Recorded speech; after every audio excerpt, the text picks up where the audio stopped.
Hello friends, welcome back to jobs area చెన్ YouTube channel. ఇవాళైతే మనందరికి గ్రామీణ వ్యవసాయ శాఖ నుంచి అయితే జాబ్ నోటిఫికేషన్ అయితే రావడం జరిగింది. మీకు శాలరీ కూడా దాదాపు 56,900 దాకా అయితే మీకు ఇవ్వడం జరుగుతుంది. అది కూడా ఎలాంటి ఎక్స్పీరియన్స్ లేకుండా మీరు 10th పాస్ అయినా, డిప్లొమా పాస్ అయినా, డిగ్రీ పాస్ అయినా మీరైతే ఈ జాబ్స్ కి అప్లై చేయొచ్చు అనమాట. ఎలాంటి ఇంటర్వ్యూ అయితే కండక్ట్ చేయరు, డైరెక్ట్ రిక్రూట్మెంట్ అయితే చేయడం జరుగుతుంది. సో వెంటనే అప్లికేషన్ పెట్టండి, జాబ్ అనేది తెచ్చుకోండి. So male and female candidates ఎవరైనా సరే అప్లై చేయొచ్చు. బోత్ ఆంధ్ర తెలంగాణ వాళ్ళు, ఆల్ ఓవర్ ఇండియన్ సిటిజన్స్ ఎవరైనా సరే అప్లై చేయొచ్చు అనమాట. సో కంపల్సరీగా ఎవరైతే జాబ్స్ కి అప్లై చేయాలనుకుంటున్నారో వాళ్ళందరూ ఈ వీడియోని చివరి దాకా చూసి వెంటనే అప్లై చేసుకోండి. అండ్ మీరు కనుక మన ఛానల్ ని ఫస్ట్ టైం చూసినట్లయితే ఖచ్చితంగా సబ్స్క్రైబ్ చేసుకోండి, ఎందుకంటే ఇలాంటి డైలీ జాబ్ అప్డేట్స్ అనేవి మన ఛానల్లో అయితే రావడం జరుగుతాయి.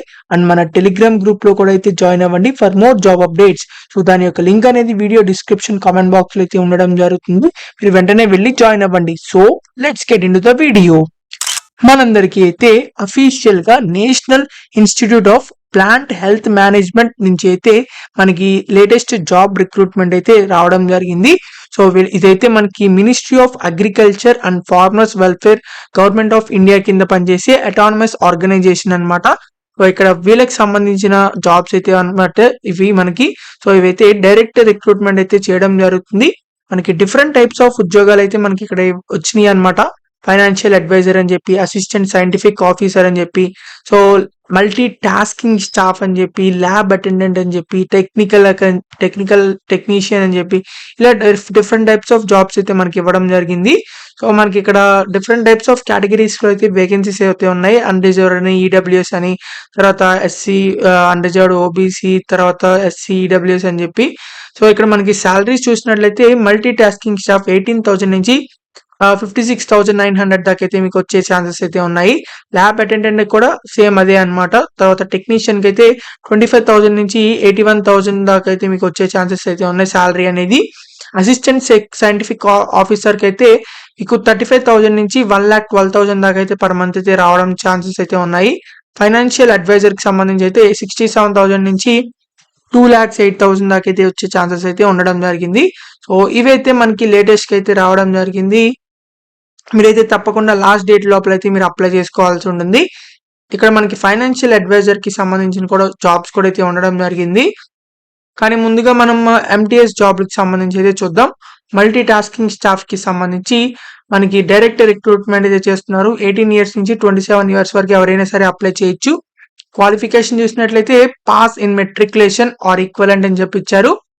సో ఇదైతే మనకి కేటగిరీ 2 కి సంబంధించిన జాబ్ ఇది ఎంటీఎస్ లో.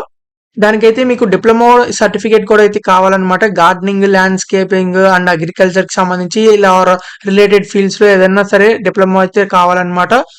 ఇది కాకుండా మనకి essential for MTS category 3 MTS job కి అయితే మీకు కేవలం అదే 10th క్లాస్ పాస్ అయితే సరిపోతుంది. మీరైతే జాబ్స్ కి అప్లై చేయొచ్చు. ఎలాంటి డిప్లొమా ఎలాంటి అవసరం లేదనమాట. సో అయితే మనకి కేటగిరీ 3 అంటే ఈడబ్ల్యూఎస్ రిజర్వ్డ్ క్యాండిడేట్స్ అయితే రావడం జరిగింది. సో కేటగిరీ 2 అంటే ఎస్సీ రిజర్వ్డ్ క్యాండిడేట్స్. ఇది మల్టీ టాస్కింగ్ జాబ్ లో. తర్వాత ఇక్కడ మనకి ల్యాబ్ అటెండెంట్ ఉద్యోగాలు కూడా అయితే ఉండడం జరిగింది. సో ఇది కూడా మనకి SC unreserved, OBC candidates 3 categories కి అయితే ఉన్నాయన్నమాట. ఇది కూడా డైరెక్ట్ రిక్రూట్మెంట్. 18 ఇయర్స్ నుంచి 27 ఇయర్స్ వరకు ఎవరైనా సరే అప్లై చేయొచ్చు. మనకి ఇక్కడ మెట్రికులేషన్ అంటే 10th క్లాస్ పాస్ అయితే సరిపోతుంది. మీరైతే జాబ్స్ కి అప్లై చేయొచ్చు అనమాట. ల్యాబ్ అటెండెంట్ గా క్రాప్ ప్రొడక్షన్ కి సంబంధించి ఏదైనా ఒకేషనల్ సంబంధించి కోర్సెస్ ఉన్నట్లయితే మీరు చేయొచ్చు అనమాట. చేసిన వాళ్ళు కూడా అయితే అప్లై చేసుకోవచ్చు. సో 10th క్లాస్ పాస్ అయితే సరిపోతుంది. మీరైతే ల్యాబ్ అటెండెంట్ పోస్టులు కూడా అయితే మీరు అప్లై చేయొచ్చు. తర్వాత టెక్నీషియన్ జాబ్స్ కి, మెకానిక్ జాబ్స్ కి అయితే ఇది కూడా డైరెక్ట్ రిక్రూట్మెంట్ అయితే రావడం జరిగింది. 18 నుంచి 27 ఇయర్స్ వరకు ఎవరైనా సరే అప్లై చేయొచ్చు. ఇదైతే మనకి 10th తర్వాత డిప్లొమా అయితే చేయాల్సి ఉంటుంది. మీరు ఆటోమొబైల్ ఇంజనీరింగ్ కానీ, మెకానికల్ ఇంజనీరింగ్ కానీ మీరు కనుక డిప్లొమా చేసినట్లయితే మీరు అప్లై చేసుకోవచ్చు. తర్వాత ఇక్కడ మనకి అసిస్టెంట్ సైంటిఫిక్ ఆఫీసర్ అని చెప్పించారు. ఇది కూడా డైరెక్ట్ రిక్రూట్మెంటే. 35 ఇయర్స్ వరకు ఎవరైనా సరే అప్లై చేయొచ్చు. దీనికైతే మినిమం మాస్టర్స్ డిగ్రీ అయితే వచ్చి ఉండాలి. అగ్రికల్చర్ లో కానీ, హారికల్చర్ లో కానీ మాస్టర్స్ డిగ్రీస్ అయితే కంప్లీట్ చేసి ఉండాలన్నమాట. ఇక్కడ మనకి ఎక్స్పీరియన్స్ రిక్వైర్మెంట్స్ అని కూడా అయితే ఇచ్చారు. సో ఎక్స్పీరియన్స్ కూడా అయితే కావాలి జాబ్ కి. మనకి ఎంటీఎస్ జాబ్‌లకి, ల్యాబ్ అటెండెంట్ జాబ్‌లకైతే ఎక్స్‌పీరియన్స్ అక్కర్లేదనమాట. ఫైనాన్షియల్ అడ్వైజర్ జాబ్ కూడా అయితే ఉంది. సో, ఈ క్వాలిఫికేషన్ చూసి అప్లై చేసుకోండి. తర్వాత ఎవరైతే ఈ జాబ్స్‌కి అప్లై చేయాలనుకుంటున్నారో వాళ్ళందరూ ఇక్కడ మనకి ఏజ్ లిమిట్ ప్రకారం మీరైతే అప్లై చేసుకోవచ్చు. మనకి ఏజ్ రిలాక్సేషన్స్ కూడా ఉండడం జరిగింది. ఎస్సీ, ఎస్టీ, ఓబీసీ, పీడబ్ల్యూడీ క్యాండిడేట్స్‌కి. తర్వాత ఇక్కడ మనకి వీటికి సంబంధించి ఎవరైతే అప్లై చేయాలనుకుంటున్నారో వాళ్ళు డైరెక్ట్‌గా ఆఫ్‌లైన్‌లో అయితే అప్లై చేయాల్సి ఉంటుంది. అంటే మీరు పోస్ట్‌లో అయితే పంపించాల్సి ఉంటుంది. సో, ఆ ప్రాసెస్ అంతా అయితే చెప్పడం జరుగుతుంది కాబట్టి చివరిదాకా చూడండి. ఎక్కడ స్కిప్ చేయకుండా వీడియోని. సో, క్లోజింగ్ డేట్ అయితే మనకి 30 డేస్ లోపలైతే మీరు అప్లై చేసుకోవాల్సి ఉంటుంది. సో, ఫార్వర్డింగ్ ఆఫ్ అప్లికేషన్స్ ఇదైతే మనకి ఇది అవసరం లేదనమాట. సో, అప్లికేషన్స్ ఆఫ్ ఫీజ్‌కి సంబంధించి చూసినట్లయితే గ్రూప్ ఏ జాబ్‌లకైతే రూ. 590, గ్రూప్ బి జాబ్‌లకైతే రూ. 590, గ్రూప్ సి జాబ్‌లకైతే రూ. 295 అయితే పే చేయాల్సి ఉంటుంది. కానీ SC, ST, PWD, ex service men and all other women candidates కూడా ఎలాంటి అప్లికేషన్ ఫీజ్ అయితే మీరు పే చేయవసరం లేదనమాట. సో, వీళ్ళు కాకుండా ఎవరైతే ఉంటారో మిగతా వాళ్ళైతే ఈ పైన కనిపిస్తున్న అప్లికేషన్ ఫీజెస్ అయితే పే చేయాల్సి ఉంటుంది. అది కూడా డిమాండ్ డ్రాఫ్ట్ అయితే తీయాల్సి ఉంటుంది. డిమాండ్ డ్రాఫ్ట్ కి సంబంధించిన అకౌంట్ డీటెయిల్స్ కూడా అయితే ఇచ్చారు. మీకు దగ్గరలో ఉన్న బ్యాంక్ వెళ్ళి అయితే ఇక్కడ మనకు కనిపిస్తున్న ఐఎఫ్ఎస్సి కోడ్, బ్రాంచ్ వీటికైతే మీరు డీడీ అయితే తీయాల్సి ఉంటుంది ఈ పేరు మీద. సో, ఆ డీడీ కోడ్ అయితే తీయాల్సి ఉంటుంది. ఆ SC, ST, PWD and all other women candidates ఎలాంటి అప్లికేషన్ ఫీజు మీరు పే చేయవసరం లేదు. డిమాండ్ డ్రాఫ్ట్ కూడా అయితే తీయవసరం లేదనమాట. తర్వాత అప్లికేషన్ ఫీజ్‌కి సంబంధించి మనకి డాక్యుమెంట్స్ కూడా అయితే మీరు అప్‌లోడ్ చేయాల్సి ఉంటుంది. సో, ఇక్కడ రిక్వైర్డ్ డాక్యుమెంట్స్ అయితే ఇచ్చారు. సో, ఆ డాక్యుమెంట్స్ కూడా అయితే మీరు సెల్ఫ్ అటెస్టెడ్ కాపీస్ అయితే మీరు పోస్ట్‌లో అయితే పంపించాల్సి ఉంటుంది. Date of birth, SSC, intermediate ఇలాంటివి ఉంటాయి చూసారా? సో, ఆ డాక్యుమెంట్స్ అన్ని జిరాక్స్‌లు తీసుకొని వాటికి సంబంధించి ప్రతి జిరాక్స్ మీద మీ సిగ్నేచర్ అయితే చేయాల్సి ఉంటుంది. తర్వాత ఫోటోగ్రాఫ్స్ కూడా అయితే మీరు పంపించాల్సి ఉంటుంది. తర్వాత ఇక్కడ ఈ నోటిఫికేషన్ మొత్తాన్ని ఒకసారి చదివి మాత్రమే అయితే అప్లై చేయండి. జనరల్ టర్మ్స్ అండ్ కండిషన్స్ కూడా అయితే ఇవ్వడం జరిగింది. సో, అప్లై చేసేవాళ్ళు ప్రతి ఒక్కళ్ళు తప్పకుండా చదివి మాత్రమే అప్లై చేయండి. రిటన్ టెస్ట్ కూడా అయితే మీకు ఉండడం జరుగుతుంది. జాబ్స్ కి సంబంధించి గ్రూప్ బి, గ్రూప్ సి జాబ్‌లకి. తర్వాత ఇక్కడ మనకి అప్లికేషన్ చేసేవాళ్ళు మనకి ఇక్కడ అప్లికేషన్ ఫార్మ్ కూడా అయితే ఇచ్చారనమాట. ఇదే నోటిఫికేషన్‌లో. మీరు ఇక్కడ ప్రొసీజర్ ఫర్ సెలక్షన్ చూసినట్లయితే ల్యాబ్ అటెండెంట్‌కి మల్టీ టాస్కింగ్ స్టాఫ్‌కి రిటన్ టెస్ట్, స్కిల్ టెస్ట్ అయితే ఉండడం జరుగుతుంది. టెక్నీషియన్ కూడా సేమ్ అదే అనమాట. అసిస్టెంట్ సైంటిఫిక్ ఆఫీసర్ కూడా అయితే ఫైనాన్షియల్ అడ్వైజర్ జాబ్‌కి అయితే రిటన్ టెస్ట్, ఇంటర్వ్యూ అయితే కండక్ట్ చేయడం జరుగుతుంది. సో, ఇక్కడ క్వాలిఫైయింగ్ మార్క్స్ వచ్చేసి రిటన్ టెస్ట్‌లో 40% అనమాట ఇది. డ్యూటీస్ ఏముంటాయి అంటే మీకు ఇక్కడ ఫైనాన్షియల్ ఈ యొక్క పోస్టులకి మీరు డ్యూటీ ఏం చేస్తారని చెప్పేసి అయితే ఇవ్వడం జరిగింది. మల్టీ టాస్కింగ్ స్టాఫ్ అయితే ఇక్కడ మనకి కనిపిస్తున్న డ్యూటీస్ అన్ని అయితే చేస్తారనమాట. అదే ల్యాబ్ అటెండెంట్ అయితే ల్యాబ్ అటెండెంట్ కూడా అయితే మనకి ఇక్కడ కనిపిస్తున్న డ్యూటీస్ అన్ని అయితే మీరు చేస్తారనమాట ఒకవేళ జాబ్‌లో సెలెక్ట్ అయినట్లయితే. కాబట్టి ఇవన్నీ చెక్ చేసుకొని మీరైతే అప్లై చేయండి. తర్వాత వీటికి సంబంధించిన అప్లికేషన్ ఫార్మ్ కూడా అయితే ఇవ్వడం జరిగింది. ఇక్కడ ప్రొఫార్మా అని కనబడుతుంది.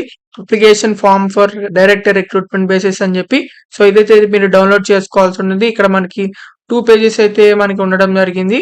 ఈ 2 పేజెస్‌ని మీరు డౌన్‌లోడ్ చేసుకోండి. ఇక్కడ మనకి డైరెక్ట్ రిక్రూట్మెంట్ బేసిస్ అని చెప్పి ఉంటుంది. సో, ఇది మాత్రమే అయితే డౌన్‌లోడ్ చేయాల్సి ఉంటుంది. క్లారిటీగా చూసి డౌన్‌లోడ్ చేయండి.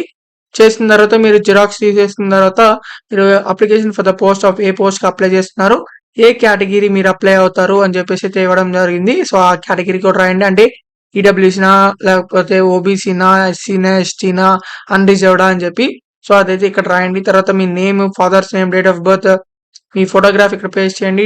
ఏజ్, తర్వాత ప్రెజెంట్, పర్మనెంట్ ఈమెయిల్ ఐడి, తర్వాత మొబైల్ నెంబర్, ఫోన్ నెంబర్ ఇవన్నీ అయితే ఎంటర్ చేయాల్సి ఉంటుంది, రాయాల్సి ఉంటుంది. తర్వాత క్వాలిఫికేషన్‌కి సంబంధించి టెక్నికల్, ప్రొఫెషనల్ క్వాలిఫికేషన్‌కి సంబంధించి రాయండి. తర్వాత మీకు ఏదైనా లేకపోతే నాట్ అప్లికబుల్ అని పెట్టేయచ్చు. ఇవన్నీ డీటెయిల్స్ ఈ అప్లికేషన్ ఫామ్‌లో అన్నీ ఫిల్ చేసేసిన తర్వాత మీరు ఇక్కడ డేట్ ఎంటర్ చేసిన తర్వాత సిగ్నేచర్ ఆఫ్ ది క్యాండిడేట్ అయితే మీరు చేయాల్సి ఉంటుంది. ఇదైతే మనకి ఆఫీస్‌కి సంబంధించి ఇదేది మీరు ముట్టుకోవాల్సిన అవసరం ఏం లేదు. ఇలా మీరు అప్లికేషన్ ఫామ్‌ని ఫిల్అప్ చేసేసిన తర్వాత మీరు జిరాక్స్ తీసుకొని పెట్టుకుంటారు కదా! అంటే అప్లికేషన్ ఫామ్ కాకుండా మీరు మిగతా క్వాలిఫికేషన్స్ సర్టిఫికేట్స్ అన్ని జిరాక్స్ పెట్టుకుంటారు కదా! సెల్ఫ్ అటెస్టెడ్ కాపీస్ అన్ని.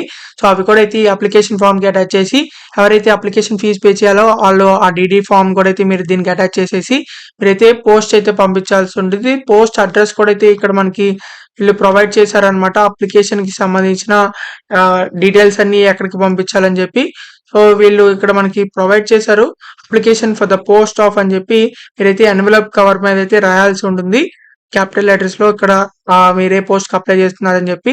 సో ఫ్రమ్ అడ్రస్ కూడా అయితే రాసి టు అడ్రస్ అయితే registrar national institute of plant health management Rajender Nagar Hyderabad pin code కూడా అయితే ఇచ్చారు తెలంగాణ అని చెప్పి. సో ఈ అడ్రస్ కి అయితే మీరు పోస్ట్ అయితే చేయాల్సి ఉంటుంది. సో అది కూడా వాళ్ళకి 30 days లోపలైతే వాళ్ళకి రీచ్ అవ్వాల్సి ఉంటుంది. కాబట్టి త్వరగా అయితే ఈ వీడియో చూడంగానే వెంటనే 1-2 days లో మీరు మొత్తం ప్రాసెస్ అంతా చేసి పోస్ట్ అయితే పంపించాల్సి ఉంటుంది. సో వాళ్ళకి 30 days లోపల వాళ్ళకి రీచ్ అవ్వాల్సి ఉంటుంది కాబట్టి టైం అయితే పడుతుంది పోస్ట్ లో.